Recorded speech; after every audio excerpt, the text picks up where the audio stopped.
Here we go. So welcome to the 2020 Election Science Reform and Administration Virtual Conference. I know many of the audience members have been here over the last couple of days. Hope you enjoyed our presentations as much as we have. I want to thank our presenters today, Caroline Tolbert and Joseph Coll from the University of Iowa, and Bob Stein and Andrew Menger.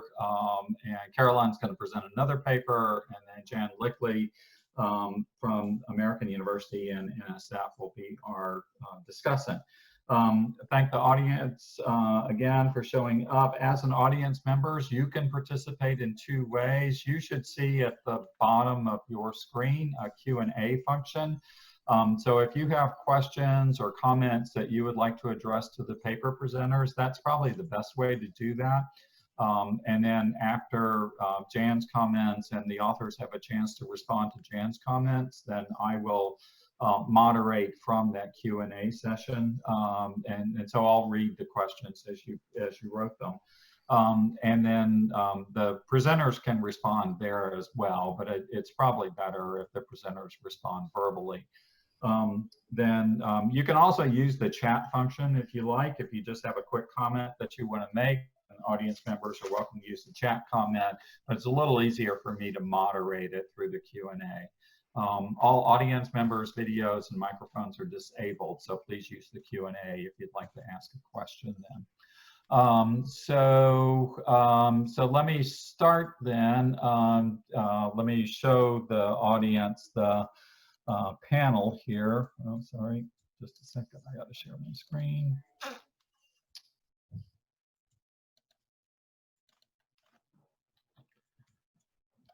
I can get down to the correct page here. There we go. So our panel today has 3 papers on it. So you can see the paper titles here. So I'll ask Joseph to go first. So we're going to go a little bit out of order here. So Joseph will present his paper and I think there's a change in title I'll let Joseph tell you about here. So take it away, Joe. All righty, give me 1 sec to get the screen sharing properly done.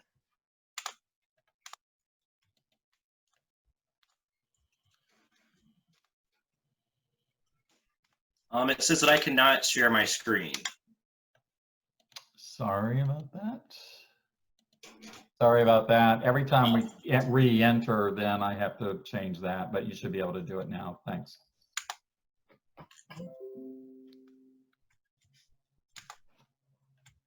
Let's see.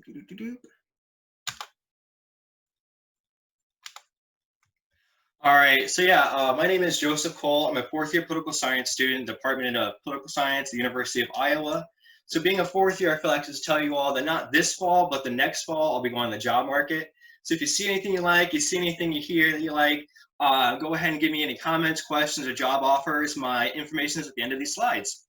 All right, so without further ado, this is Electoral Engineering for Partisan Gain, Early Voting Sites, Same-Day Registration of Young Americans. This is a title change from the original thing that we had suggested, my co-author and I. And the reason why is because we went and started doing that original project and realized it was just a behemoth of a project and decided to split it up into a couple of different projects. So here we are with this one. The research question kind of motivating this particular paper is, are elections administered differently for young people? And if so, is partisan electoral engineering partially to blame? Now, I could talk a lot about why elections might be different for young people than old people, but a lot of research has already touched that. So what I want to focus on in this presentation is why partisan electoral engineering may be particularly important for the younger voters.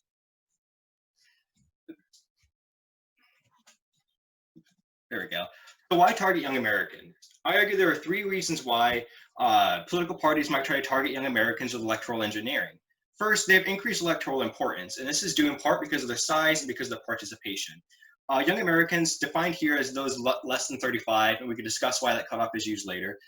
Young Americans make up one of the largest age voting cohorts of any group in the United States, and they've also seen a rise in participation. For example, in 2018, young American voting increased by 15 percentage points, which is more than any other group, whether it's demographic, by education, income, or race. Not only that, but they're demographically and politically distinct from earlier cohorts as well as Americans today. They're distinct in the fact that they're highly diverse. About 52 to 56% of young Americans identify as white non-Hispanic, whereas the average is about 60 to 80% for older generations. Additionally, they're more educated than previous generations. This is partially attributable to a lot of younger individuals entering college, staying in college, and graduating, and more young individuals accomplishing high school education. However, with this increased education is not following economic success. Instead, a lot of younger individuals are actually lagging economically when compared to the older individuals. This is because of different things dealing with like dealing with the recessions that younger individuals had to deal with when they were coming of age, etc. And because of this, they're kind of lagging not only economically, but in the life cycle as well. Younger individuals are more likely to rent a house or live at home with their parents than they are to own a house. They're also less likely to be married, have children, or live with their spouse. Further, they're politically distinct because they have a strong liberal preference. 2 out of 3 young Americans in 2008 voted for Barack Obama, once again in 2012 for his re-election campaign. We also saw a huge young support behind Bernie Sanders, and once again, we saw this young support in the 2018 election, and all the support seems to be, by and large, backing liberal and Democratic candidates. Third, I argue that young Americans are relevant to the study of electoral reforms and administration because we already know that young Americans are affected by the changing costs of electoral reforms, administration, and especially same-day registration. So taking these 3 factors and considering them in more of a holistic view, you can see why young individuals might be targeted by political and partisan engineering. Because they have this increased electoral weight, and because this weight is oftentimes thrown behind Democratic candidates, but the ability of them to throw this weight behind Democratic candidates is influenced by the cost of voting, small tweaks to how expensive or cheap it is to vote can change whether or not young Americans vote, and thus the probability of this, a high or low Democratic vote share. So because of this, young Americans might be targeted by both Democrats and Republicans for partisan engineering. And to be clear, I'm not the first one to suggest that young Americans are facing high cost to vote, or that Republicans might be partially behind this. Looking at some news recently, we see here just 4 separate articles that's kind of echoing the same sentiment. The first and the 4th article are talking about, how hard it is for young people to vote and the barriers they're facing. The 2 middle articles really emphasize the partisanship behind it, the fact that Republicans are limiting the student vote. College kids say Republicans are making it harder for them to vote. What these articles really emphasize is the fact that there's these barriers that young people have to surpass in order to vote, but these barriers are ever changing, getting more and more difficult, especially in some of these red states. Further, what's emphasized from these articles isn't that states are making voting harder or easier by enacting or not enacting certain laws, but instead by tweaking the current laws they have in place, this tweaking of the administration of the laws. For example, they're changing what the definition of what it means to be transient is, or they're expanding the definition of public buildings to include college campuses or to exclude them in efforts to potentially affect the student vote. Further, it's not just about state legislatures either. There's other state and sub-state actors that play important roles. For example, the Secretary of State is the chief election engineer in just about every state, although the title kind of changes between states. In a majority of these states, the Secretary of State is an elected position or an appointed position by the governor or legislature. And as a Secretary of State, these individuals have large range to influence elections. Here are just 4 examples. I'll start with the last 2 because they're the most recent. In 2018, Brian Kemp, the Secretary of State, was running for governor, and he was accused of using his powers to basically manipulate where certain technologies, polling places, ballots, voting purges, stuff like that, and ended up disenfranchising a large portion of the minority community. In 2020, for the Iowa primary election, the actually Republican Secretary of State decided to send out automatic ballot requests to every single registered voter. Following that, the Republican legislature and Republican governor then decided that that's not something they should legally be allowed to do and made that illegal. What I'm trying to do with this paper is address a couple of gaps in both the literature and the nightly news. The first gap is with the electoral administration and youth turnout. A lot of research has looked at electoral administration, not so much as focused specifically on youth turnout. While some researchers noted that longer lines hurt youth more than older people, etc., a lot of this isn't focused particularly on youth and why youth are an important focal point. Second, there's a gap with the partisan election engineering through electoral administration. Not a lot of literature looks at this particular aspect. There are literature that says that Republicans are more likely to adopt certain laws, or Democrats adopt certain laws, or that certain laws might affect Democratic supporters or Republican supporters more. But not a lot of individuals look at how partisan elected officials are administering those laws and whether there's differences across party and for partisan reasons. Because of that, I kind of have 2 goals with this paper. The first is to establish whether or not there's an age gap in the distribution of early voting sites. And this age gap kind of just means, is there a difference in the number of sites young people get versus the number of sites old people get? And second, is this age gap because of partisan electoral engineering? I developed two hypotheses. The first is that areas with greater percentages of young voting age people receive less sites, and that states with Republican elected officials will give young people even less sites. To test the first hypothesis, I gathered data from the Election Administration Voting Survey 2012 to 2018. This gives me my dependent variable of the total number of early voting sites per 1,000 people in a county. I also used the American Community Survey data. This is the 5-year estimates. This gave me additional controls and other information, as well as my independent variable for some of the county populations ages 18 to 34. I use 18 to 34 for specific reasons that we could talk about more there at the end. I get electoral reform data from the National Conference of State Legislatures, which is supplemented with data from the Book of the States and also the Brennan Center for Justice. My estimation technique is multi-level regression with counties nested in states, year fixed effects to deal with temporal issues, with about 7,000 counties in totality. I should say that this is robust to the inclusion or exclusion of year fixed effects, as well as using multi-level or standard OLS, sorry. All right, so let's get to the findings. This is the first finding, whether or not states had any type of age gap in the early voting sites. You see that the coefficient for the percentage age 18 to 34 is negative statistically significant. As you see, going from an area with the least amount of young people to the most amount of young people, we see about a rough drop of 1 voting site per 1,000 people. While that might not seem like a whole lot, in a very dense area, 1 voting site could mean incredibly shorter lines and things like that that could actually end up leading to large-scale effects. What's also interesting is if we see the coefficient plot on the left, you see that same-day registration is a negative and statistically significant value, suggesting that SDR states might have less early voting sites than non-SDR states. I ran some analyses, saw this to be true, but because that's not the focus of this paper, I want to dive a little bit deeper and see if this has any relationship with young people. So to do that, I interacted whether or not the state had same-day registration with the percentage of young people aged 18 to 34. You see that states with and without same-day registration give roughly the same amount of early voting sites and small youth population areas, but where youth populations start to really diverge and get really large, that's where SDR and non-SDR states also diverge, with non-SDR states giving more early voting sites than SDR states. Now notice this plot is a little bit funky, so I do have to do some more analyses, a little bit dig a little deeper here, but I thought this is worth bringing up for any criticism or critiques. So the second thing I was looking at is whether or not the age gap is partisan.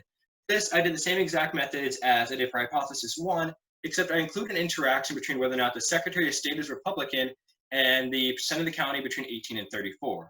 I choose the Secretary of State because, like I said earlier, they are one of the most important chief election administrations in the state, and they have wide latitude across all the counties. With that being said, there's also variation in the county level about who can and cannot affect the elections. For example, elected county clerks oftentimes can decide where polling places are or the hours they operate. So because of that, I also include a variable denoting whether or not a clerk was an elected or appointed or not existent position. I couldn't get partisan data on county clerks at the county level, so this is what we'll just have to deal with for now. Looking at whether or not there's an age gap and if this has any partisan implications, we see that this might be true. Specifically, the interaction between Republican Secretary of State and percentage age 18 to 34 show that there is a statistically significant interaction. The plot on the right shows that in states with Republican and Democratic Secretary of States, they give roughly the same amount of early voting sites. However, as the youth population increases, we see that the disparities really start to show. Democrats give more early voting sites to young people than Republicans, but both end up decreasing the number of early voting sites they give as the youth population increases. Now, this is normatively interesting, but considering some of the SDR findings that was kind of my preliminary investigations are kind of uncovering, I thought I'd dive a little bit deeper and choose to subsample by whether or not the state was same-day registration or not. So states with same-day registration, we see that there is a statistically significant interaction between Republican SOS and the youth percentage of the community. It's a little bit funky, a little bit different than what I expected. What we see is that Democrats in high youth states give less than they do in low youth states, but Republicans don't really differ their number of early voting sites based on the youth population within same-day registration states. This is once again kind of a really neat finding that I haven't really delved into too deeply, but I'm going to be doing that more so.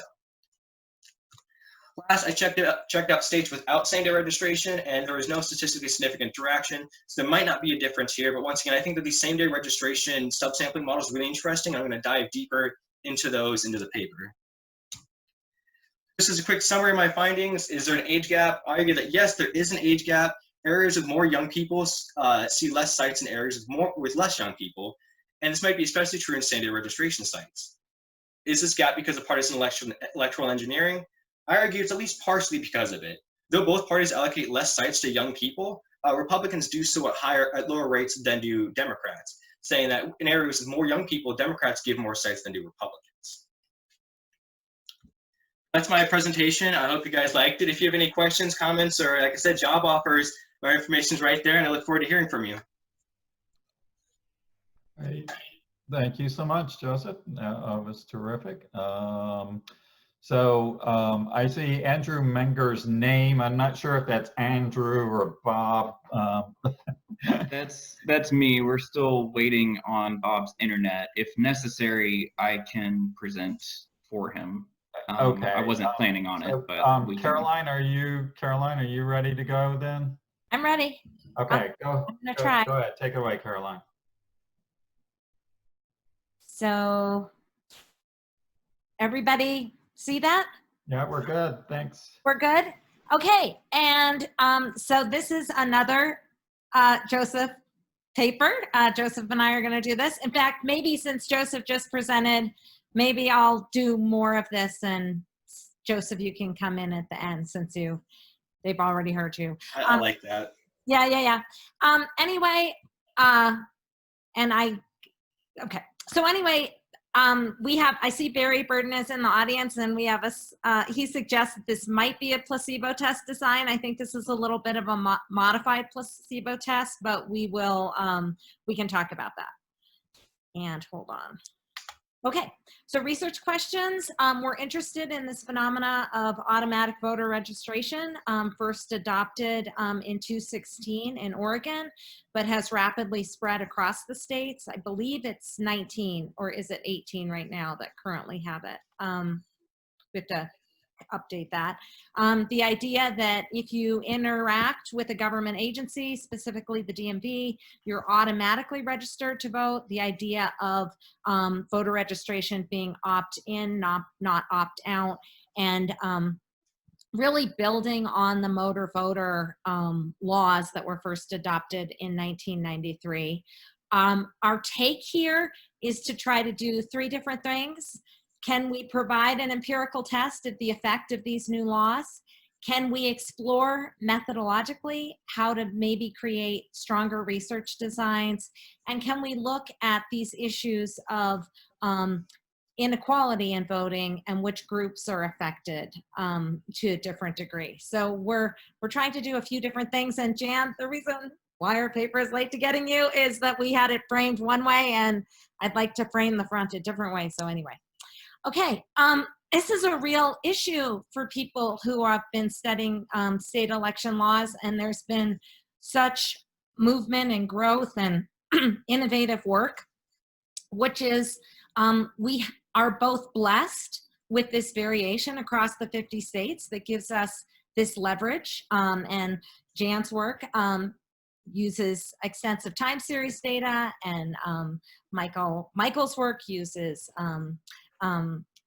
matching or difference in difference methods. Lots of people have addressed this in different ways, but the problem is that that there's often this selection bias or endogeneity, where the states that are most likely to adopt AVR may have higher voter turnout in the first place. And so how do we separate the effect of the laws from these unmeasured factors? So this is, we're testing out to see if this might be an improved way to do this. We're really leveraging a natural experiment. That's the safest way, as Joseph would say, to explain what we're doing. Or we're using what's called a modified placebo test. And Barry can probably tell us how we have to adapt the language better here. What we're doing is we're looking at a subsample of states that have adopted AVR as of 2018.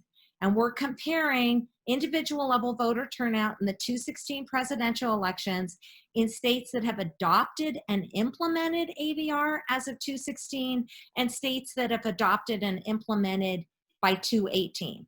So the treatment are the states that have adopted and implemented by 216. The control are the states that have only adopted but didn't implement till 218. So basically, they're all AVR states, but only some of the states have actually implemented the law. In a placebo test in the world of psychology, we have two groups that get treated, but one is fake. And I have to hide the little words here. And neither group knows who got the fake treatment. In our modified placebo test, all of our respondents live in AVR states, but the law has been implemented in only some states, real treatment, and has not been implemented in others. We can think of it as kind of like a fake treatment. The reason why this may work is that citizen knowledge of election laws is really low. So we wouldn't assume that people would know whether the law had been implemented or not. See if I can, hold on, make my computer go forward. Shoot. Oh, there we go. Okay, so a little bit more, so that rather the normal method would be comparing, say, states with SDR to states that don't have SDR. Here we have a more targeted comparison. It's states that have adopted and implemented by 216 to AVR states that have basically didn't adopt and implement until 218. We're assuming that this group of states is going to be similar on observable and unobservable characteristics, and we're hoping this design might be able to move us forward. Our treatment states here, Oregon, Georgia, Connecticut, are control states to the left. So this is a subsample of states using the current population survey to look at individual level voter turnout. The second thing we're interested in is this idea of differential effects of the laws. We wouldn't necessarily assume that that it's a one size fits all, because the reform addresses problems felt more acutely by some groups than others. We're really coming at this from a resource model of political participation, Verba, Schlossman, and Brady, where time, money, and information are necessary to be engaged in the political system. And so the cost of voting is not the same. And just to give you an example, if you just pull up the current population survey, and if you look at the reasons for not being registered across different racial and ethnic groups, you see very different rates. African Americans are much more likely to say they didn't meet the registration requirement, and twice as likely as white non-Hispanics to say they're not eligible to vote. White non-Hispanics are 10% more likely to say they're not interested. Hispanics are much more likely to say they didn't meet the registration requirements, residency requirements, and they didn't know how to vote. So again, what does the data look like here? This is a subsample of only AVR states that basically have the law adopted and implemented by 218. The dependent variable here is a binary variable for voting in the 216 election. You can see this much smaller N. Normally we have 100,000 people, or about 80,000 in each year of the CPS, but we have a smaller set. The independent variable here is coded a 1 if the state has adopted and implemented by 216, and a 0 if they only were an adopter but had not implemented. The models are controlling for same-day registration, no excuse voting, no excuse absentee voting, demographic factors, etc. Joseph, why don't you just say a couple comments here. Actually, I'll get you to the next slide, and we'll just talk real quickly through the results, and I'll come back for the conclusion. But so logistic regression models, and we've already talked about this. So here's some simple results. These are predicted probabilities controlling for all other factors. All right, so yeah, we take a look at these results. This is the treatment group versus the control group, where the treatment group is, adopted and implemented, yes. Control group is no. We see that there's actually a really large increase, a decent increase in voter turnout when states that have adopted and implemented AVR compared to those who only adopted by 2016. See about a 6.3% difference in the general public and an increase in voting. And we should say that if you compare this to other election reforms, that a 6% increase is a large increase. So if these results hold, we could say AVR has a significant increase in increasing voter turnout. And so that was just looking at the general population. When we divided up into racial and ethnic subgroups and age groups, you see slightly different results, but still beneficial. And the fact that when you look at both white and black respondents, both are more likely to vote in treatment states than they are in control states. But this is especially true for black respondents, who are almost 16 percentage points more likely to vote in treatment states than in control states, whereas white non-Hispanics are about 5, nearly 6 percentage points more likely to vote in treatment states. Now, when we look at the same exact results for Hispanic respondents, it's a similar but significantly less sized effect. Hispanic individuals were 5.3% more likely to vote in treatment states than control states, whereas white non-Hispanics compared to were about 3 percentage points. And what's really interesting about these results, in particular the Hispanic results, is that when you start to interact different things such as like residency and immigration status, citizenship status, it can have effects on these results, suggesting that there might be something more there worth investigating about immigration status and individuals' willingness to take part of ABR. Hold on 1 second. I don't know why that did that. Hold on, we'll be back. Okay. And moving on to young individuals, we see once again that both groups are helped out by the treatment of ABR. However, it looks like older individuals are helped out a little bit more than our younger individuals. Young individual voting increases by about 5.4 percentage points, whereas older individuals are about 7% more likely to vote in treatment states than control states. Okay, and I will just conclude here. I think part of the idea of whether you buy this design and believe these effect sizes for ABR has to do with how many people know what the laws are that their states have adopted. And so we're running a question on the 2020 CCS that just asks if you know whether your state has adopted ABR. I think that will help us be able to make this argument about the placebo effect. And I think knowledge of election laws are something that we should be exploring more in future research. Obviously, ABR may increase turnout by easing the cost of voting and creating more accurate voting rolls, but if people don't know they're registered to vote, will they actually cast a ballot? Will they request an absentee mail ballot? So I think knowledge is going to be an important issue with ABR. We're specifically finding particularly advantaged effects of ABR for African-American, Hispanic voters, older voters, and all groups of voters. We're interested in, Joseph mentioned, about further exploring the relationship between racial and ethnic group membership and these heterogeneous effects of ABR. We also hope that this design idea might be something that could be implemented and used to go back and look at the effects of early voting, same-day registration, and some of the other laws. Thank you. Great, thank you, Caroline and Joseph. So Andrew, I think Bob Stein sent a message to Mike McDonald saying he was having trouble getting in. So sorry, I think you're on for your paper. So Okay. Yeah, he told me he still has not been able to connect. So let me log out real quick and use his link to log in, so then I can be a presenter. I think I need to do that, right? You should be. You're listed as a panelist here. So if you've got okay. So I can do it from here. Be able to do it. Okay. You should be able to share your screen. Okay. 1 second.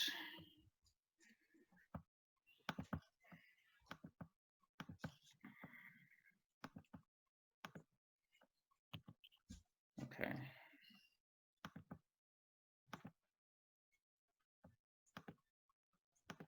While you're getting set up, so thank you to Joseph and Caroline for staying well under the time limits. That was good. I can tell Joseph is a new member of our profession because people get longer as they get older generally. So. Yeah. Still waiting on those job offers in my inbox. All right, go for it, Andrew. Okay, can y'all see it? Is it full screen now? There you go, you're good. We good? Okay. There may be differences from what Bob wanted to present versus what I'm doing here, because this is our sort of our older version of it. But this is sort of an overview of a research design strategy and potential data set that we think can be used to evaluate the effects of voting reforms. It is not a complete research presentation in that we don't have final results here. We have done some analyses on these data, but we've since decided that there are too many data issues for us to trust those results at the moment. By the way, this information is outdated. I'm no longer a postdoc at Washington University. I'm actually working for a private company now called BioRankings, doing something totally different from political science. So I'm just kind of stepping back into the role for a minute here. All right, so the research question is, how can we best use the EAC's election administration and voting survey data to best study how convenience voting reforms affect turnout? Or more broadly, how can we best study the effects of voting reforms on turnout? And we think the EVES data presents a good opportunity for that. Y'all are, I'm sure, familiar with what I mean by convenience voting reforms. We've got various forms of mail-assisted voting, no excuse absentee, permanent absentee lists where you sign up once and you get a ballot for every subsequent election. And of course, universal vote by mail, where every registered voter is sent a ballot, or every active registered voter, I should say. We are also talking about early voting, which there's kind of two parts that are generally colloquially called early voting. This is, of course, using early voting in vote centers, which I'm sure you're familiar with, but there's also in-person absentee voting, which is you're filling out an absentee ballot, but you're going to a county courthouse to do it. They don't have the satellite early voting locations as in a traditional early voting system. And also, we think this data can be used to study same day and election day registration as well. Okay, so I already mentioned that this is an ongoing project in a sense. We have published on this just in the sense of presenting a research design and strategy, but it's not final with data and analysis. So there's kind of three main points that I want to talk about here. The first is a new sort of measure that we think is useful for studying election reforms, which is percent usage measures. I'm also going to talk about the EVES data and potential problems with it and approaches to cleaning up the EVES data. So first, what is the EVES? Why should we use the EVES? Well, it is a data set that the EAC has been collecting since, I believe, 2004, maybe 2006, although it's most complete from about 2008 onwards. It is the most comprehensive data set of voter turnout and election reforms, and it's at the county level. So, you know, a lot of these reforms are implemented, or sometimes they're adopted at the county level. And at the very least, even if they're adopted statewide, they're implemented at the county level. So having that granular information can be very useful. It contains sort of what we might call the universe of voter turnout data in that sense. It's every county in every state throughout the United States.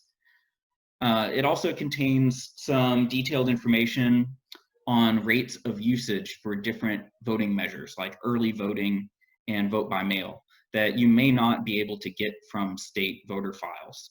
Or if you can get it from state voter files, it can be a tedious process trying to get all that information from every state and combine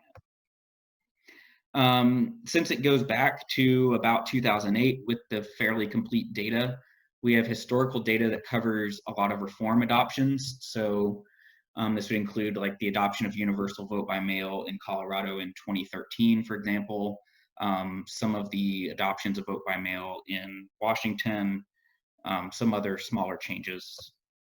And we can see, since this is a data set that covers the entire country, we can see the effects of reforms nationwide rather than single sort of state-by-state case studies. So what are these percent usage measures? Why do we think these are useful? Well, I think traditionally when people have studied voting reforms, they're using binary variables or dichotomous variables, 0, 1. Do you have a reform? Do you not have a reform? And sometimes, you know, people have used things like in the Burden et al. Study, they used the number of days of early voting. or I've seen, you know, variables for like early voting on weekends or something like that. But there's a lot of variation in the implementation of these policies that is not easily captured by binary variables or even by variables like the number of days. So for early voting, there's the days of the early voting period, but there's also weekends versus weekdays. There's hours each day that the early voting centers are open. There's the accessibility of the locations. All of these things are going to affect how a policy is actually making voting more convenient to the voter. And this also applies to things like vote by mail in various ways as well. You can have pre-stamped ballots or non-pre-stamped ballots. You can have drop-off locations, etc. So the key assumption in using our percent usage measures is that all these details of implementation that shape the convenience of a voting method are captured in the usage rate. And this is basically an extension of the rational voting model, which is, you know, of course, that people vote if their benefits outweigh their costs. Well, it also means that people should use the methods that minimize their cost. If people are avoiding costs, they would use the method that's most convenient or lowest cost. And the nice thing about percent usage measures is that they share a common scale across a variety of reforms and implementations. So we can be looking at no excuse absentee voting policies on the same scale as the adoption of universal vote by mail. Or we can look at the addition of adding early voting on weekends on the same scale as adding early voting at all from no early voting. So there's three measures that we were sort of talking about using. These are percent of the vote cast early, that's just before election day. There's percent of the vote cast on mailed ballots. That could be early, but we're considering that a different type of convenience voting. Since these are ballots that are actually mailed to the voter, you don't have to travel to a location to get them. And then there's another measure for same-day registration, early day registration, which is percent of registrants who use that measure. So again, advantages, they're placed on a common scale. We can include in-person absentee voting as well as traditional early voting at satellite locations. And they capture these differences in implementation. So they should reflect the actual convenience of a voting adoption to the voters. They also allow us to use some more robust types of statistical models to analyze voting policies in a lot of cases. Because first of all, there's more observations since the counties themselves vary in implementation. Instead of looking at 50 states, we can look at around 3,000 counties. There's also, since there's more variation in these measures year to year, we can look at changes in implementation as well as changes in adoption of policies that are statewide. So we can do difference in difference models, even in time periods without a massive sweeping policy change. And we can be picking up things like the adoption of more early voting centers or the adoption of something that affects the convenience of vote by mail, for example. I should note that we should be very careful when we use these. They should be used together with difference in difference designs is what we talk about, or there's a fixed effects equivalent to difference in difference designs that's including fixed effects for every geographic unit and every time period. This is important in order to account for unmeasured factors like demographics, presidential elections, other things like that, particularly when we're using percent usage, since those can vary by year, by geography. There's a lot of unmeasured variables here. There are some data problems. I think I'm hitting about 10 minutes here, so feel free to tell me to stop. But the EVES data, it has a lot of advantages in that it's very comprehensive, it's county level, but it has some quality control issues. There's inconsistent definitions of what is an early ballot. So states would count early ballots differently, and that can affect percent usage rates. Inconsistent data collection, sometimes it's by the state, sometimes it's by the county. Small counties may not know how to fill it out correctly. So we see, sometimes there's decimals in the wrong place, or they put the wrong number into a field. And counties can even vary in how they count the same type of ballots within the same state. So, and there's some data that's just bad. We can look at it, we can say this number doesn't make it. We have a rate over 100%. We have, problems like that. So there's statewide issues. There's also county specific issues. I have a couple just examples of this. This is the percent of early voting, 2012 versus 2016. You can see we have early voting in 2016 that varies by each county. Each dot is a county. But it looks like in 2012, there was 0 early voting. That doesn't make sense in this case. We know there should be early voting in both times. We should see more of a scatter plot with a nice 45-degree angle line. We also can see potential county-specific data issues. As you can see, these little circled areas represent areas where the rates for particular county observations across years are not consistent. So I believe Bob is putting together a grant proposal to work on cleaning up these data and have a nice cleaned data set that then future researchers can use to address these questions. And I think that is it. So thank you. All right, thank you, Andrew. Or if you'll stop sharing your screen. Yeah, 1 second. Just a reminder to the audience, if you'd like to ask questions of the paper authors, please use the Q&A function at the bottom of your screen and address your question to the authors of the paper that you'd like to. In the meantime, we're happy to have Jan Leighley here as our discussant. Just to let everybody know that the paper that Caroline and Joseph presented didn't get to Jan, so she can talk about the other 2 papers, and if she wants to say anything about that paper, she's welcome to do so. So take it away, Jan. Great. Thanks, Mike. And it's fabulous to see so many people here today. So I will be brief, as I think each of these papers, and especially I think the Menger and Stein paper, perhaps, given the nature of the proposal, might elicit a lot of questions. So I'll go with the papers in order, and I apologize that I don't have a screen share. I in retrospect, realize I should have prepared one. On Joseph Coll's paper, this is an interesting and important paper. Joseph, I was a bit concerned about some of the writing style and presentation, that I think it requires a bit more focus. And that being, there are a lot of issues going on, and ranging from the practical politics of it to the focused research part of it. And because of that, I think the unique contribution of the paper gets sort of lost, and it takes a while to get to it.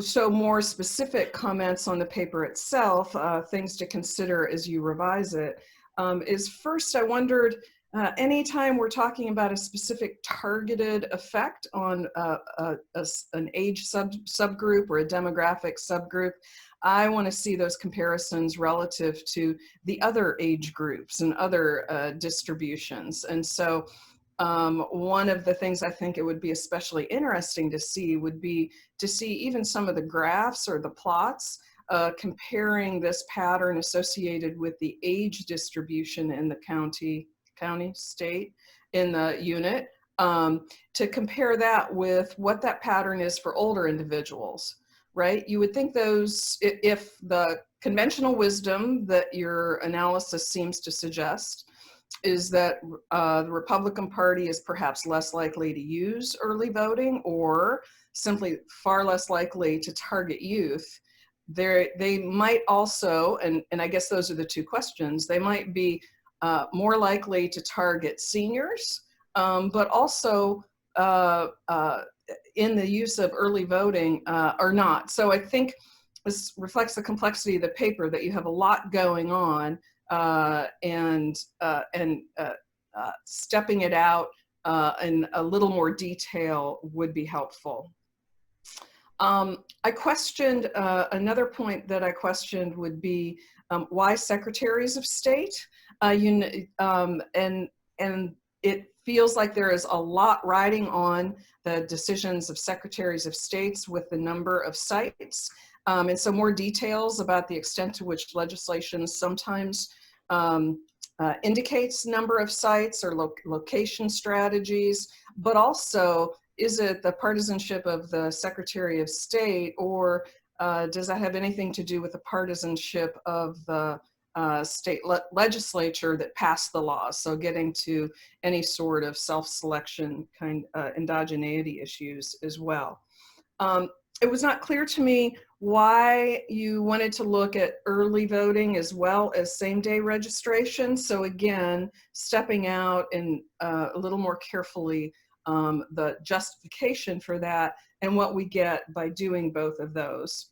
And on a more general principle, as we're looking at election reforms, do we trust those results or those findings based on those two types of reforms, independent of the availability or flexibility of absentee voting in the state? So if you're going to be looking at both of those reforms, perhaps additional attention to absentee voting, and I know you made some comments there, I may have missed the details.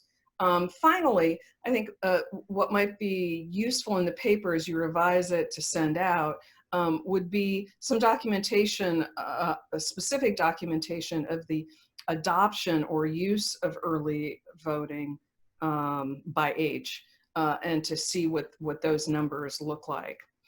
The thing that I like about the paper, and actually each of these papers in different fashions, is we're starting to bring in, I think, more of the politics of election reforms and voter turnout.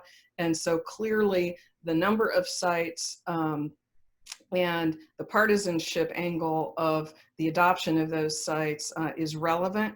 It feels generally like there's just too much hanging, even in some of the language of election engineering again and youth, right? That I don't know that a Secretary of State is explicitly saying, I want fewer early voting sites in counties that have a large proportion of youth, right? And so just even some of the language that's used, I think, requires a little bit of attention. Caroline, I think you had a good reason to not get this paper to me, and I look forward to reading it. Nonetheless, I have a few comments based on the presentation that likewise emphasize the importance and of the politics and working the politics of election reforms and voter turnout into the work that we do. There are a lot of people in the audience who are better suited than me to comment on the research design, so I will defer to those individuals in the audience. I wondered if, so just a few minor points, some of the thoughts I had as you presented the slides, if the design or the placebo or the natural experiment, if there would be any reason to integrate the amount of time or length of time that states have had AVR in terms of thinking about citizen education and knowledge, as you say, that I don't know what years of adoption, those states that you listed very quickly, I might add, what year they adopted AVR. And so I don't know if there'd be any leverage or value in integrating that, or if you could in terms of the design. But I think it makes sense that it might take a while for both citizens and candidates or campaigns to educate and take advantage of the new registration rules. And I, of course, would love to see you be able to get into some of the politics of this, right? You're focusing clearly on the adoption as the stimulus, right? But and so everything else gets randomized away. Well, But God, adoption and implementation, I guess, is the yeah. trick. Based on, we have like one election year, like looking at the turnout, right? So I'm as with all of these things, of course, I want to know something about the politics. My throwaway line with undergraduates is always, okay, maybe it's only 2 percentage points that some of these laws matter. Maybe they matter more in some elections or not. But do you really think if we let everyone vote at the same time, that elites wouldn't change and campaigns wouldn't do things differently? And so that to me is kind of the ultimate, can we get it into our models? And as you and the others rightfully observe, you know, the complexity and challenges of research design likely don't allow us to get there anytime soon, but to think about the politics of that, if there is beyond the placebo test, if there's any way we can get into some of the politics of it. And I wholeheartedly agree with you in terms of knowledge of election laws. I'm sometimes embarrassed when I'm asked about Maryland or Virginia or DC about how little I know about some of those voting laws. I should not say that at this conference. However, I do relate to kind of non-elite public folks out there and how little they know and care about politics and how much attention they typically pay to it until motivated, right? So maybe this year will be different, who knows? But the level of knowledge that citizens have, and that somehow has to get factored into discussions of the usage rate or ease or advantages of some of these laws at some point. I really agree with you there. I think we have very little data on how much people know. And of course, the challenges of measuring what people know are probably even greater there than just about important people in politics or general information. So I look forward to seeing that paper. Finally, has Bob Stein joined us yet? Because I'm going to take this chance just to like give him a really hard time, Andrew. So I believe he's listening in. Is he listening in? Oh, Bob. Okay. So first I have to note that Bob did do the right thing at citing a paper that he and Chris Owens and I wrote in 2003. And this is a running joke at every conference panel that we do, that I am the only person he's ever co-authored with. I think that we have never published anything together. And yet he cites a paper from 2003. That paper is important, relating to something I said before about saying the politics of things matter, right? And whether candidates and campaigns use or take advantage of these laws and targeting voters really has to be key to what we do. So I'm giving Bob a hard time on that point, and wish you were here, Bob. So this paper too, in a totally different way, I think really requires a lot of discussion from the audience. It was a little depressing as I read it in some senses, because I thought it raised the fundamental questions of whether the concepts we've been using and all the measures we've been using are just fruitless or have been fruitless. And I say that because of now, more and more people using a phrase of convenience voting and bunching various types of reforms together in the service of studying whether election laws affect turnout. And so I don't know if I'm there yet in terms of categorizing things that way, but that might be where the field is heading, and I'm just being difficult and not moving along. So the proposal of using the rate at which an election reform is used to assess, I think, convenience is reasonable, I think, for some purposes, though I still want to cling to the thought that differences and specific variations in election laws matter or should matter. And I think that's an important point of discussion for the audience.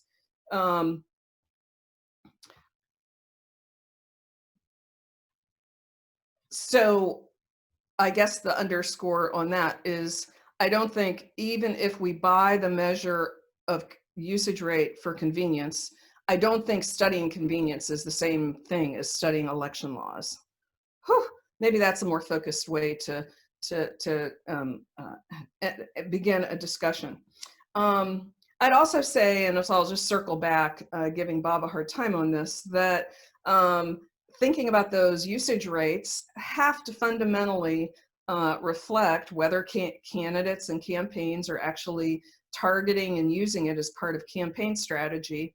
See Stein, Owens, and Leighley, 2003, as well as how much citizens know about election laws and their availability. And we'll cite Tolbert and Joseph Coll, paper in progress on that. So I don't know if that just creates a whole lot of noise that just randomizes out, or if it matters to what we can extrapolate from the use of that. And I think finally, I had a final point. I was a little confused, and I'm going to attribute this to Zoom fatigue. I've been in too many Zooms today. And as I read the paper, I appreciate that this is a proposal and a thought paper and making an argument for a measure, and we need to do more of that because most of our measures and usage is so varied and mixed. And so I fully support that. Having said that, it wasn't immediately obvious to me what types of, I get the difference in difference models, which I am a big fan of, but then how this measure is used in those models, or if it has any use in other types of models for work that others would do. And that's probably a simple and embarrassing question, but for those in the audience who haven't read the paper, you might want to say something about that, or they may have more specific and better questions to raise. So with that, I'm finished with comments, and I thank each of you for this really interesting, thoughtful set of papers. Great. So let's give the presenters an opportunity to respond to Jan's comments here. So Joseph, you want to take it off? Hey everybody, thank you for those comments. That's great. A lot of this is going to be great for helping me kind of switch up this paper, revitalize it a little bit to get it ready for publication. So thank you for these comments. So first, comparing to other age groups, I did do that in some of the analyses that didn't actually make it into the paper. You'll notice that in some of the tables that percentage age 65 up is significant. And I did say that older people get the number of sites young people lose is nearly the same as the number of sites older people get. And at the same time, the number of sites older individuals get is not related to whether or not the Secretary of State is a Republican. So I did look into that, but I do agree that it probably would be worthwhile saying, hey, let's look at this group and compare it to this group. So I'll definitely format some of that into there. I could definitely highlight why the Secretary of State is, yeah, you're right. A lot of it does hinge on the Secretary of State being an influential role. I could definitely highlight some more issues on why that is relevant. And I do think it's worth noting that in a lot of states, in all states, the Secretary of State is housed within the executive department. And that if I'd rerun the analyses using the governor, who is, power, persuasion, and appointment can affect what the Secretary of State does, I find similar results, but less substantive, showing that the governor's partisanship can influence the distribution of early voting sites as well, but it's more about the Republican Secretary of State. As far as there's a lot going on when I start adding in same-day registration, some of these other things. So I agree, I can go back through. That was kind of like a late finding I thought was interesting and worth getting feedback on, so I thought it should be included. But I could definitely see having some issues there. I might need to justify same-day registration, add in some more covariates for the flexibility of the other voting mechanisms and stuff like that. Could definitely add those in.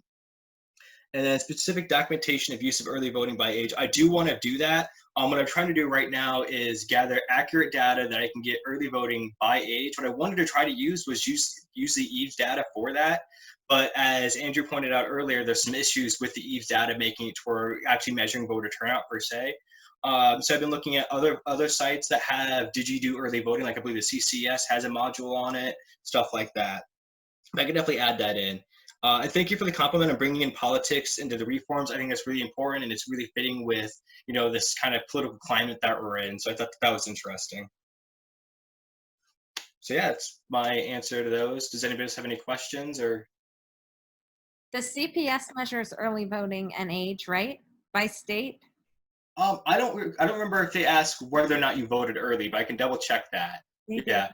One big issue has been that a lot of these data sets that have the early voting, which I can use for statistics on early voting per se, but what I really want to do is get county level data on early voting. And the problem is that's a little bit more difficult to do because of, is it like HIPAA violations, sensitivity, things like that. Those county level data might be too easy to identify. So a lot of times I can't get county level data, especially in these smaller counties. This paper was supposed to say, here's the number of early voting sites young people get. Here's the number of early voting sites in a young person's county. Here's how it affects their turnout. But with some of the issues that Andrew was pointing out earlier, I ran into about measuring those turnouts and the fact that a lot of those large samples that have individual voter turnout don't have enough county identifiers to where it ends up making it to where I have a very biased sample. No, thank you so much for all those comments. All right. Thank you, Joseph. Caroline? Nope, we're just good. And we will we'll get you when you have the paper. It'll be easier, but yeah. But I agree with, and there was an interesting question that was posted on the Q&A that was about, should we be spending more time thinking about that time period between adoption and implementation? And that actually varies a lot. I mean, we can see that even with the AVR states. So that's what the key leverage that we were trying to use was all these states that were in our sample had adopted, but only some had implemented by 216 and the rest hadn't implemented until 218, and we're looking at turnout in 216. So I think kind of consistent with the election performance index and the entire focus on election administration is really, I think, that we could maybe get more out of studying implementation, modeling implementation. I just think there's a lot there. But, and then your politics question, which, yeah, it would be interesting to start bringing in some political variables, which we could do too. And I also agree that it's the legislature, it's the governor, and it's the Secretary of State. And who knows, it might be other, how do you actually measure the partisan climate? Jan, if you talk about it with your students a lot, how do you think about measuring the partisan climate that these laws are being adopted and implemented in? I'm on leave at the National Science Foundation this year, so I haven't talked partisan climate with anyone. That's the challenge, right? The whole studying voter turnout is, how do we systematically measure and assess voter mobilization? What institutions? Is it money? Is it organizations? Is it networks? And then it just becomes this big, it all becomes kind of noise. So there's another branch of government that's involved here too, which is the federal courts, and state courts as well. Because in some cases, it's federal judges that are intervening here in Alachua County, where we're hosting this conference virtually. It was actually students had sued the Secretary of State in Florida about the availability of an early voting precinct on the University of Florida campus and other campuses around the state. And it was a federal judge that ruled that, yeah, you got to do that because otherwise you're discriminating against people. And so I don't know how you mix in the activity of the federal courts or the state courts in that as well, but they're certainly not irrelevant here. Andrew, I want to give you a chance to respond to Jan's comments. Sure. You don't Yeah, have to defend Bob. Well, he says hi, particularly to you. And, no, thank you very much for those comments. That's very helpful. So I think the first point I want to address is you mentioned that, there's a difference between studying policy usage and studying election laws. And I agree. I mean, and to some degree it's semantic, but it goes beyond that because it has to do with what sort of research design are you going to use and what are we actually studying, right? And on the one hand, a policy adoption variable very clearly should capture the effect of a law and a particular law being adopted. And I think if that's the purpose of a study, then that's probably the best measure to use. But I think a lot of times when we're thinking about these policies like early voting and vote by mail, we're thinking about them in the context of this broader, I think, convenience voting framework. And we're thinking about the cost benefit model of voting. And, there's this whole idea, well, we're lowering the cost of voting. Why aren't we seeing higher turnout? Or we see it in some cases, we don't see it in other cases.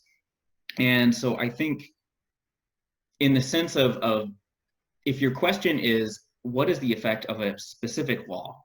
Then the traditional, sort of binary measures, things like that are probably better for that question. But if your question is, what is the effect of adopting early voting in a more generic sense, then I think that the implementation measures, the percent usage measures, may be better at capturing that question because, and I think that that's the question that's of policy interest to policymakers sometimes, is they're thinking about, I want to adopt permanent absentee lists or something like that.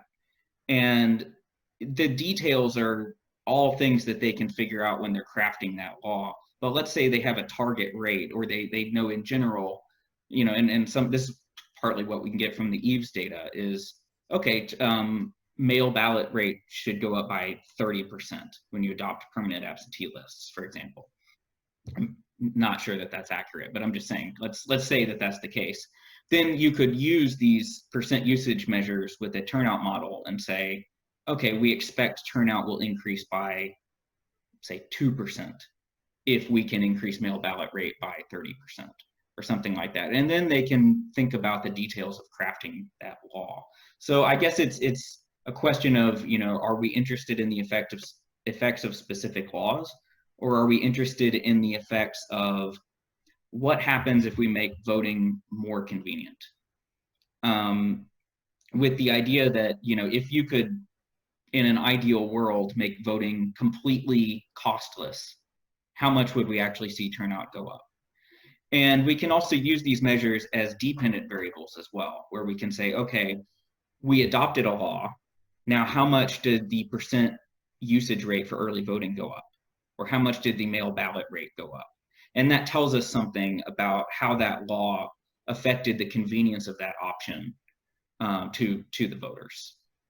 And 100% agree, we need to be studying implementation more.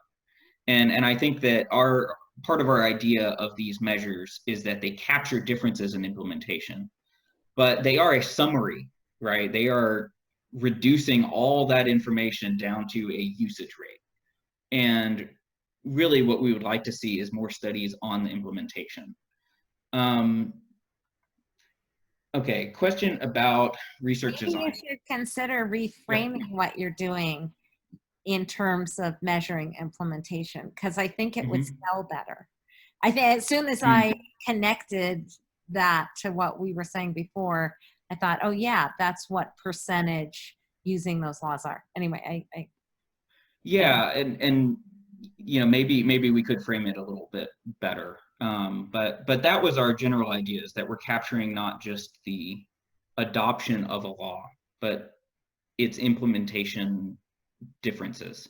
And so we could capture the adoption of a policy entirely, or we could just be capturing, what is the change in turnout from, increasing the number of early voting centers by a factor of 10 or something like that. Okay, so research design, you're asking about difference and difference design. Can these be used with other designs? Yes, I think, but we need to be very careful. So first, I think in general, people should be using difference and difference designs more, because I think generally when we're looking at policies, that's sort of considered the gold standard. We can't randomize policies, right? So that's about as good as we can get. It does depend on some assumptions, and those assumptions are generally the parallel trends assumptions. So if we see election-specific effects that are across the whole country, we're fine. It controls for it. If we see state-specific effects that are consistent across elections, we're fine. It controls for it. But if we see a combination of the two, Colorado in 2014 has some special election that has super high turnout, and that affects everything. That will bias the model. So they're not perfect, but I do think they are considerably better than just throwing in a bunch of control variables, or even sometimes random effects and things like that. Can we use these with other designs? Yes.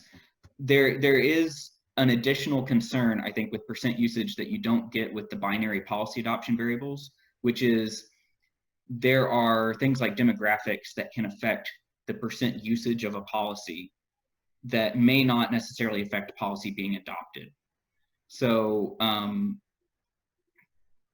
let's say the age of the population, we think should probably affect the rate of mail ballot usage, because in a lot of states, like Texas, if you're over 65, you qualify for a mail ballot automatically, and anyone under 65 does not. I don't know, maybe they changed it with COVID and all that, but that's my understanding. So we need to be careful, especially when using these measures, to use a very robust research design that accounts for these unmeasured variables. And I think that also sort of addresses the question about campaign effects and mobilization. Is, as long as those are consistent across states, across elections, we're fine. But yes, when we're dealing with state-specific or county-specific mobilization and things like that, those could be picked up. And I think it's an open question, if we see a campaign, let's say, mobilizes people to vote early specifically, and then we see an increase in turnout, is that purely a mobilization effect? Is that an effect of more people using early voting, or some combination? I don't know. That's an interesting question. Can I say something to Andrew, or no? Let me get a general question in here, Caroline, from the audience, because they've been submitting some good questions. So, Virginia, thank you for your question. Virginia asked all the paper givers, all of you have studied reforms that make voting easier or more convenient. What's your sense of the relative proportion of those laws versus laws that make voting harder? And how do those laws impact the effect of laws mandating easier voting on voter turnout? And if I can just echo Virginia's question a little bit, sometimes they're doing multiple things at once, and they may be targeting, making it harder for some groups to vote while making it easier for other groups to vote. And what's your sense of I guess Virginia's original question here is, what's the sense of the proportion of laws making it harder versus making it easier, and how do we measure the effects of going in both directions at the same time?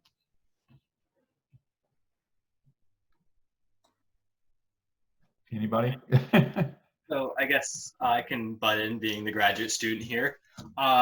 So I would say that looking at laws that specifically make it harder, like if we're going to categorize laws that make it harder as those that literally make it more restrictive and not those that make it less permissive, then it says there's more of those restrictive laws. Like voter ID is considered a legitimate restrictive law in that it increases costs, whereas early voting is a permissive law, but taking away the number of days in early voting is not necessarily the same as making restrictive laws. Most of it's just taking a permissive law and making it just less permissive.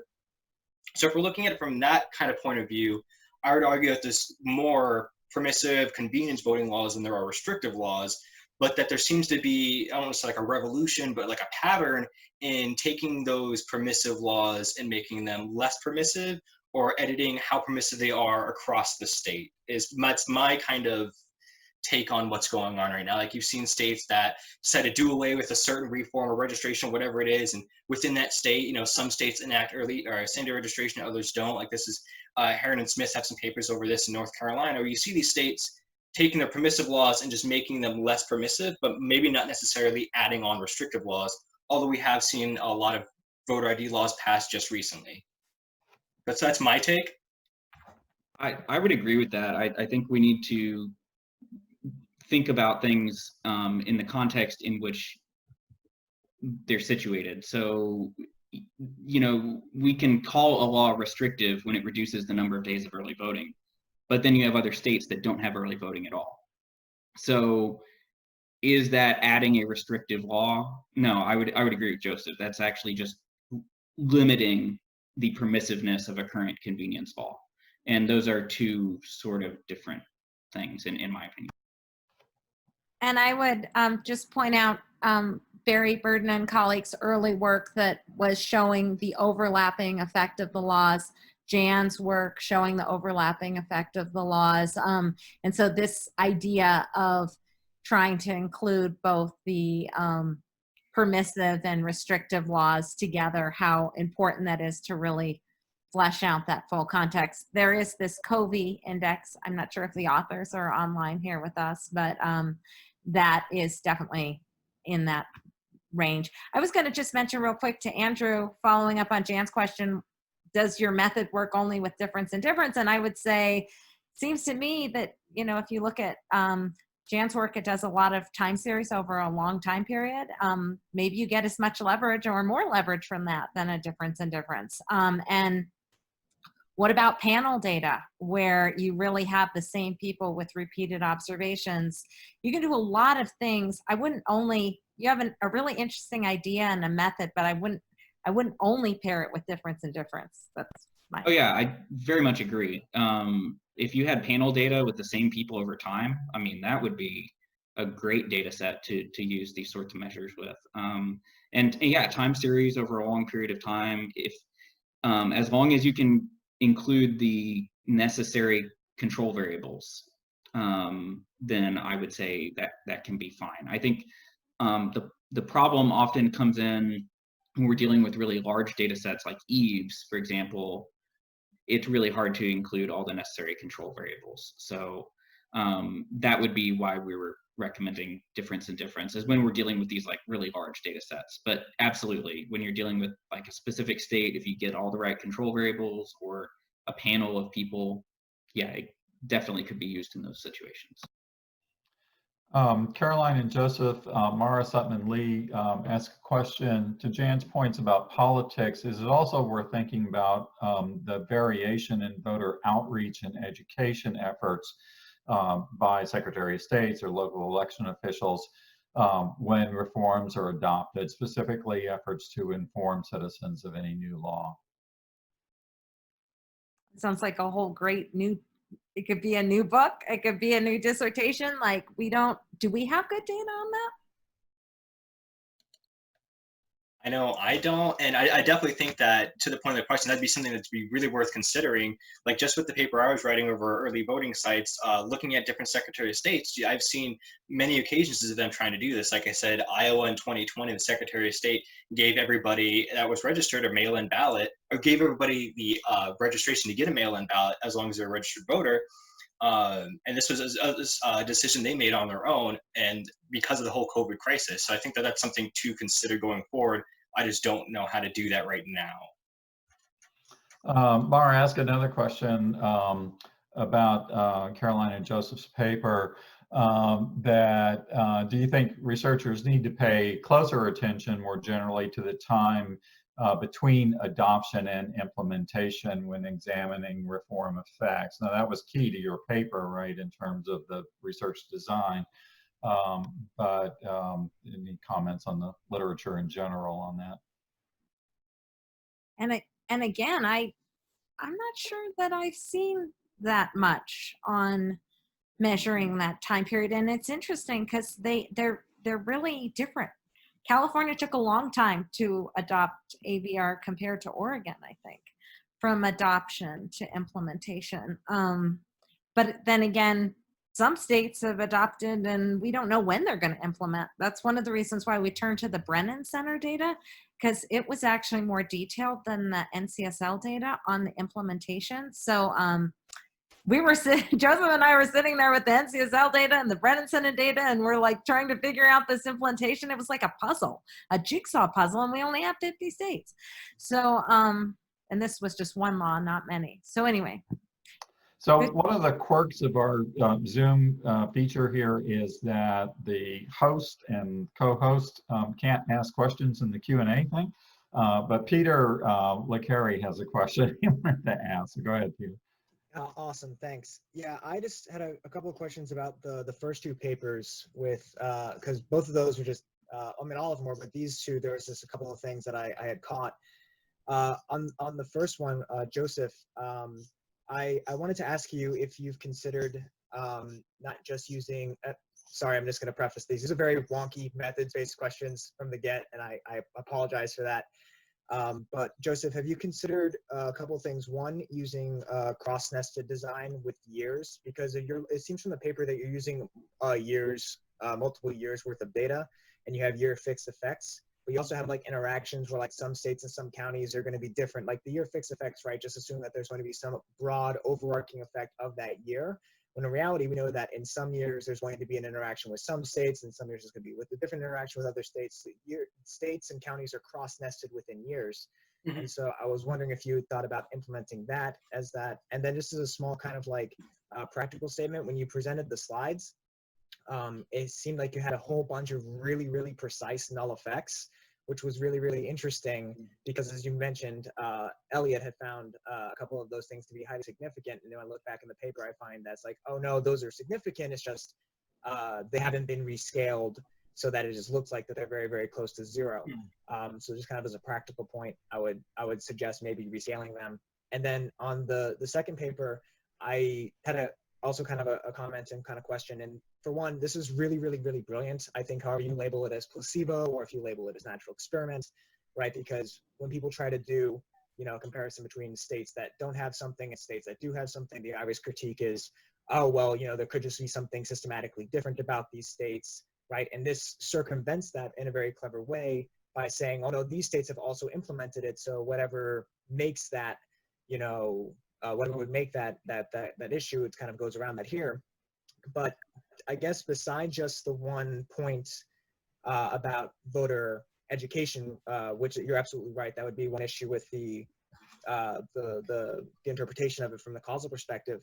I think, and I haven't got a chance to, maybe you guys have considered this more deeply. Have you guys also thought about maybe there being systematic differences caused by that is reflected in the length that it took to implement these things, right? So maybe there's some endogeneity playing out in the fact that though they passed it in 2016, but they were dragging their feet compared to those that were very, very quick to implement it by the 2016 election.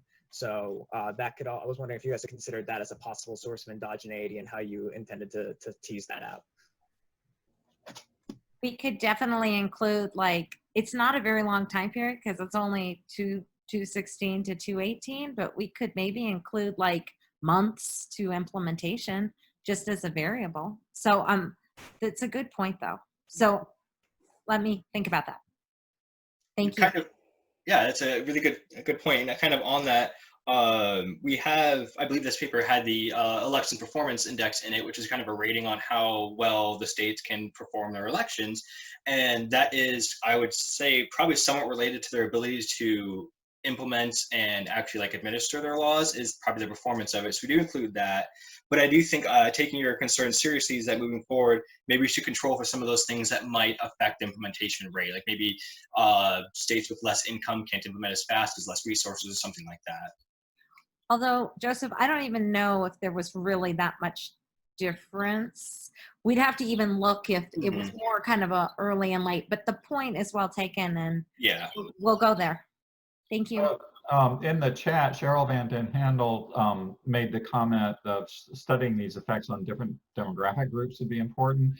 And it struck me in your paper, Caroline and Joseph, that that ABR should have greater effects on some groups than other groups, right? It should have greater effects on the groups that have low registration rates to start with, and groups that are more likely to run into government agencies.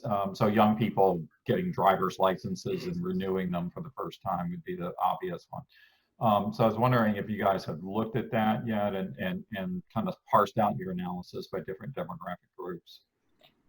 That's what we do show this larger effect for African Americans, Hispanics, and actually slightly larger for older than younger, but a significant effect for both.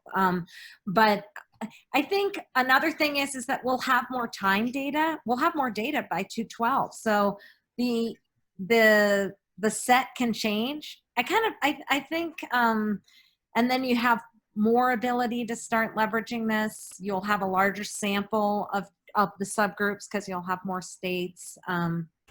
It kind of makes me want to go back and relook at like the SDR findings or some of the other findings and just kind of see what would happen if you limited the subset of states. Anyway. Okay. Thank you. Thank you. I want to thank everybody for your presentations.